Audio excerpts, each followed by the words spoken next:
Romulus supposedly founded the city of Rome in 753 BC, leaving a legacy that is still with us to this day. But his untimely disappearance is going to set a pattern that will play out again and again throughout Roman history. I read about this in The History of Rome by Livy. I'm going through the book each day and talking about the most interesting things I find. Now, it's not quite known when all of this happened, but Livy says that after Romulus establishes Rome and sort of sets it on the right path, there's kind of a general peacefulness after he defeats some of Rome's enemies.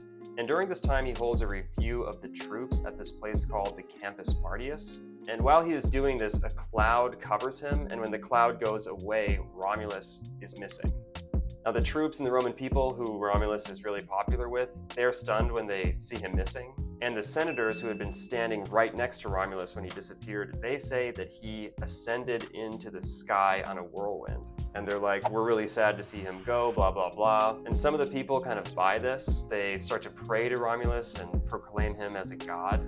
But a few of the other people start to whisper that the senators murdered Romulus, maybe to gain power for themselves, which is kind of what happens, at least initially. Romulus didn't really seem like he had an heir, so the senators come up with this new form of government where they divide themselves into 10 groups, and the powers of the kingship pass to one person in each group every 5 days. But the people basically hate this. They say that it's worse than slavery, and the senators, they get the idea that they are not going to be able to keep this going. So in order to maintain some influence, they throw the people a bone while holding onto a key lever of power. They tell the people that they can elect a new king, but that election must be ratified by the Senate. And Livy says that this allows the senators to keep as much power as they gave up. And what I love about this is that it really gets to the heart of Roman politics. Throughout its history, there's always this tension between the elites of Rome and the people of Rome. And Livy shows us that right at the beginning, that was always present.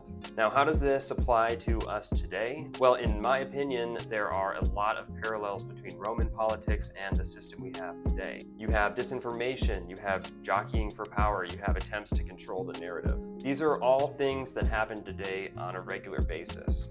Maybe it's something that's inherent to the human experience, or maybe there's just something about giving people influence in politics that brings it out in us. Either way, that's why I love history. This is day 8 of my reading The History of Rome by Livy and giving you the highlights. There's a lot more to go. Follow along to find out what happens when the Roman people pick their own king.